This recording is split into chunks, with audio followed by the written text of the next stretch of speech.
Good afternoon. এখন বাজে বিকাল 5:30। 5:30টার সময় আমি ছাদে চলে এসেছি। আমি একটা অপরাজিতা ফুল গাছ লাগিয়েছিলাম, সেই গাছটা না অনেকটা বড় হয়ে উঠেছে। তো বৃষ্টির জলে গাছের গ্রোথ খুব ভালো হয়, ওই জন্য মনে হচ্ছে অনেক তাড়াতাড়ি বড় হয়েছে। তো অপরাজিতা গাছটা একটা ছোট্ট গাছের ডাল দেওয়া ছিল, তো বেয়ে বেয়ে উঠেছে, উঠে এখন আর যাওয়ার জায়গা পাচ্ছে না। তো টপটাকে নিচে নামিয়ে একটা বড় দেখে ডাল দেবো, যাতে গাছটা বেয়ে বেয়ে ওখানে উঠতে পারে। সেই কাজটা করার জন্য এসেছি। আর অনেক বড় গামলা আমার একার পক্ষে নামানো সম্ভব না, সেজন্য দুজনে মিলে এসেছি ছাদে। আর ছাদে এসে দেখি কত ঘটনা ঘটে গেছে। বৃষ্টি হচ্ছিল, সেজন্য দুদিন ছাদে ওঠা হয়নি। ঢ্যাঁড়স হয়েছে, ঢ্যাঁড়স হয়ে পেকে গেছে, সে খাওয়ার মতন অবস্থা নেই। 7-8টা ঢ্যাঁড়স নষ্ট। দেখি মরা গাছে একটা শশা হয়েছে। মানে মরা কেন বলছি বলো তো, গাছটা কোনো রকমে বেঁচে আছে, না মরে বেঁচে আছে। সেই গাছে একটা শশা হয়েছে, যাই হোক একটা শশা দিয়েছে, সেটাই অনেক। এই শশা গাছটা গ্রোথটাও কমে গেছে, এতে সার দিতে হবে, একটু খোলের জল দিতে হবে। এই দেখো, এই গাছে তো ফুল এসেছে। এ বাবা, এর মধ্যে গাছে ফুলও এসে গেছে। অপরাজিতা, আমার খুব নীল রঙের যে ফুলগুলো ওইটার শখ ছিল, এ তো সাদা হয়েছে। হোক, হয়েছে আর কি করবো, মেরে তো ফেলতে পারবো না। আমি নীল ভেবে আর কি লাগিয়েছিলাম। এই দেখো উচ্ছে, কত কিছু হয়েছে, বাপরে সবজি ভর্তি হয়ে গেছে তো।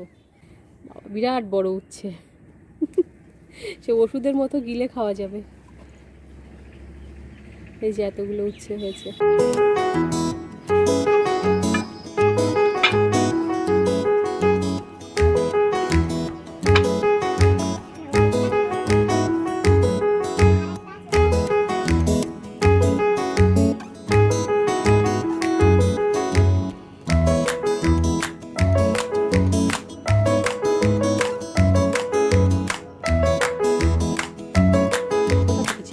গাছটাই ছিঁড়ে যাবে এইখান থেকে, এইভাবে ছিঁড়তে হয়।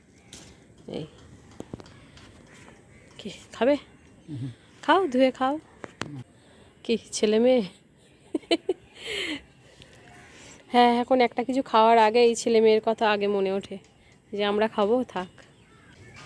বাবা, বিরাট বড় একটা শশা হয়েছে তো এই জায়গায়। এই তো দেখো, পাচ্ছ না খুঁজে? তাহলে হয়নি মনে হয়। ঢ্যাঁড়সগুলোর কি অবস্থা হয়েছে, খাওয়াই যাবে না, একদম পুরো শক্ত হয়ে গেছে। মানুষ বুড়ো হয়ে গেলে চামড়া কেমন হয়ে যায়, শশাটাও বুড়ো হয়ে গেছে, ওই জন্য চামড়াটা কেমন হয়ে গেছে। রিতমা ঘুম থেকে সবে উঠলো, চলো আমরা একটু বেরু বেরু করতে যাব।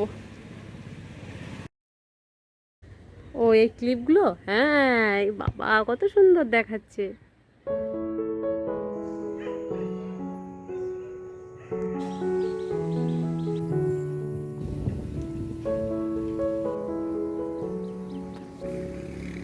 Good morning. তো সকালবেলা চলে এসেছি কলপাড়ে কাঁকড়া কাটার জন্য। কাঁকড়াটা কিন্তু সারা বছর সবসময় পাওয়া যায় না, মেনলি ওই পূর্ণিমা আর অমাবস্যার এই কোটালেই বেশি পাওয়া যায়, বিশেষ করে বর্ষাকালে সব থেকে বেশি পাওয়া যায়। তো অনেকটা কাঁকড়া এনেছে, একার পক্ষে অতটা কাঁকড়া কাটা সম্ভব না, তা আমি আর যমুনাদি দুজন চলে এসেছি কলপাড়ে কাঁকড়া কাটার জন্য। কাঁকড়াটা আগে কেটে এই ঝুড়িতে ঢেলো না, গামলায় ঢেলো। হ্যাঁ, একটা গিটি কাটতে হবে, ছেলে পালিয়ে যাবে না।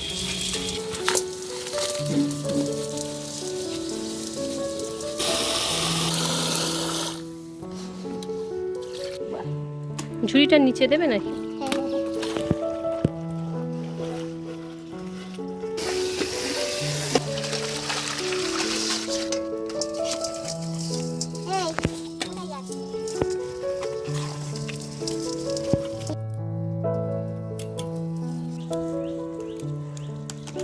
কোন সোজা দেয় জানো? হ্যাঁ, কোন সোজা?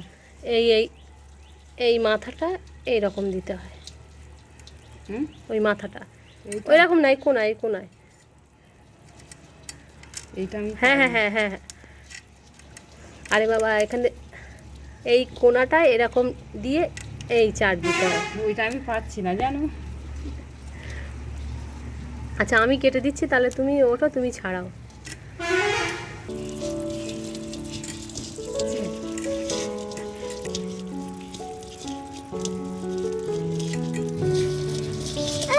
কামড়ায় না।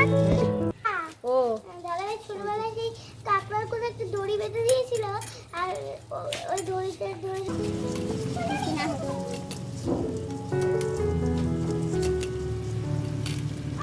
এই এসে বড়টা কাকড়া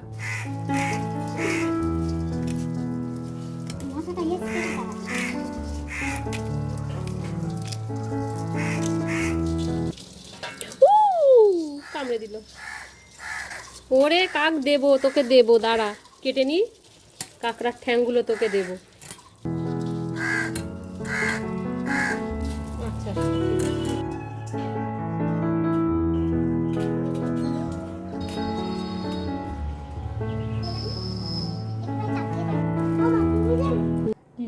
ও 10 বছর যখন বয়স হবে ও তখন একা একা দোকানে টোকানে যেতে পারবে, তাই ওর কবে 10 বছর বয়স হবে সেই আশায় বসে আছে যে আমি সব জায়গায় একা যেতে পারবো, খেলতে যেতে পারবো। না ট্রেনে করে কোথাও যাবে না, ও একা খেলতে যাবে, দোকানে যাবে একা একা। স্নান করা, পুজো দেওয়া, মোটামুটি সমস্ত কাজ কমপ্লিট হয়ে গেছে। সোজা চলে এসেছি রান্নাঘরে। আজকে কাঁকড়ার কতগুলো পদ রান্না করব। সব থেকে বড় কাজ যেটা কাঁকড়া কাটা, সেটা হয়ে গেছে, মানে 70% চিন্তা কমপ্লিট হয়ে গেছে। এখন একটু বাটাবাটি কাটাকাটি করে নিলেই হয়ে যাবে। তো আজকে কতগুলো তো পদ রান্না করব, তার মধ্যে একটা হচ্ছে করলা দিয়ে কাঁকড়া ভাজা করব। খেয়েছো কখনো করলা দিয়ে কাঁকড়া? আমি বানাই, সেটা দেখো, তারপর বাড়িতে বানিয়ে খাবে।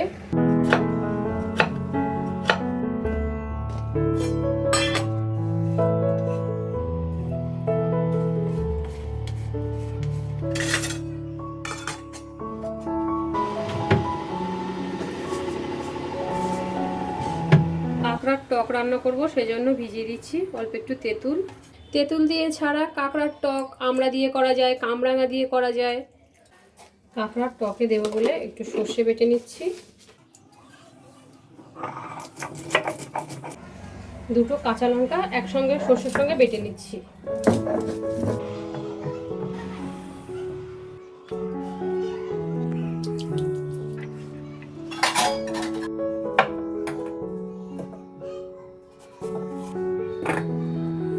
নুন মেখে রেখেছিলাম, এই করলাগুলো থেকে অল্প অল্প জল ছেড়েছে। এবার খুব ভালো করে নিংড়ে নেব, নিয়ে লাল লাল করে ভেজে নেব।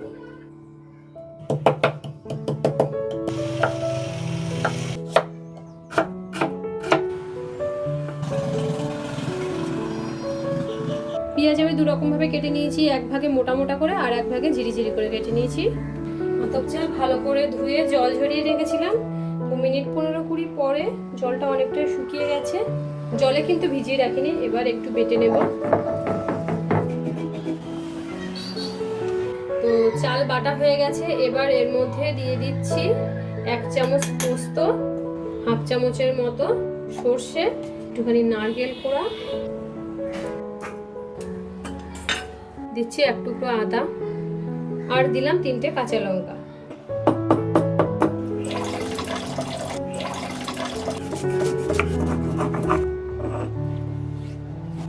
একটা বাটির মধ্যে নিয়ে নিচ্ছি কিছুটা কাঁকড়া, দিয়ে দিচ্ছি বাটা মশলা, পুরো মশলাটাই দিয়ে দেব।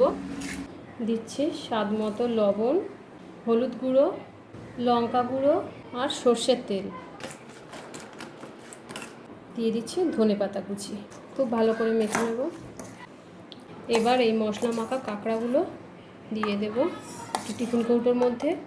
বাটিটা ধুয়ে সামান্য একটু জল দিয়ে দেব।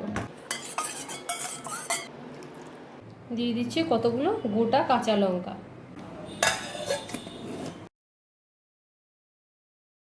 জলটা ফুটে যাওয়ার পর গ্যাসের জোর একদম কমিয়ে দেবো। কমিয়ে 15 থেকে 20 মিনিট পর্যন্ত ধিমে আঁচে এরকম ফুটতে থাকবে। একদম ঝিরিঝিরি করে পেঁয়াজটা কুচিয়ে নেব। কাঁকড়ার সব থেকে টেস্টি পার্ট হলো কাঁকড়ার ঘি। তো যেহেতু ঘিয়ের পরিমাণটা কম, সেই জন্য পেঁয়াজ কুচিও কম দিলাম। দিয়ে দিচ্ছি লঙ্কা কুচি। চাইলে তোমরা ধনেপাতা কুচি দিতে পারো, যেহেতু আমার মেয়ে ধনেপাতার গন্ধ পছন্দ করে না, সেই জন্য দিলাম না। দিচ্ছি অল্প একটু চালের গুঁড়ো, হলুদ গুঁড়ো আর স্বাদ মতো লবণ দিচ্ছি। বলো, ধনেপাতা রিতমা ঘরে ঢুকেই ধনেপাতার গন্ধ পেয়েছে। না না দিইনি।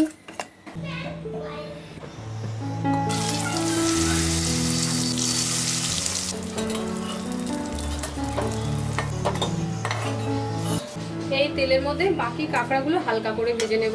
দিয়ে দিচ্ছি কাঁকড়া, লবণ, হলুদ গুঁড়ো, লঙ্কা গুঁড়ো।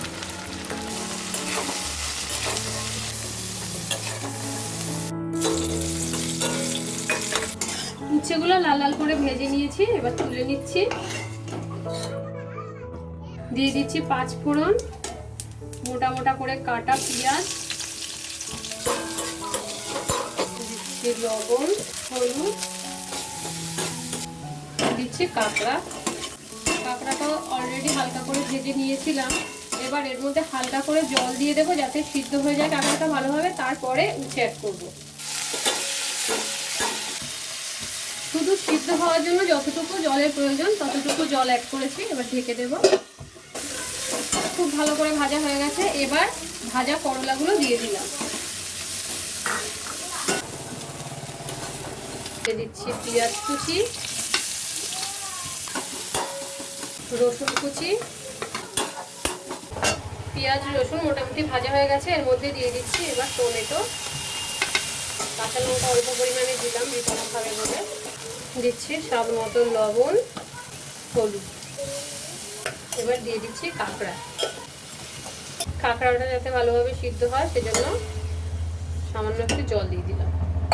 গ্রেট করে দিচ্ছি অল্প একটু কমলা লেবুর খোসা, রোস্টেড জিরে গুঁড়ো,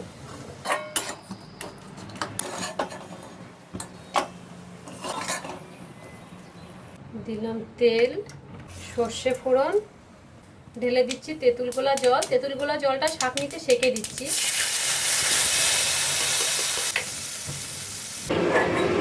দিয়ে দিচ্ছি কাঁকড়া, লবণ, হলুদ, চেরা কাঁচা লঙ্কা, সর্ষে বাটা, স্বাদ মতো চিনি, সবশেষে দিয়ে দিচ্ছি ধনেপাতা।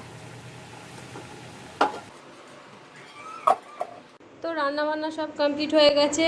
দুর্দান্ত কালার হয়েছে এই টকটায়, অসাধারণ। দেখেই খেতে ইচ্ছা করছে, এত সুন্দর একটা কালার হয়েছে।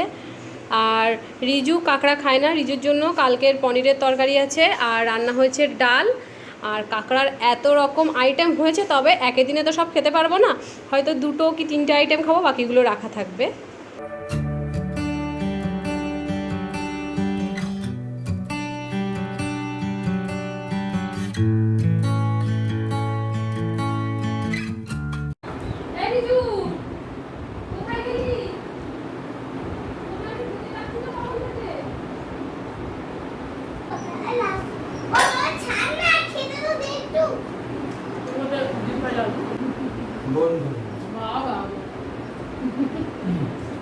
বাড়ির গরু না বোনের গরু খেতে বসে খাওয়ার সময় অপমান করবে, বুঝলো না করবে, করবে, অপমান হচ্ছে।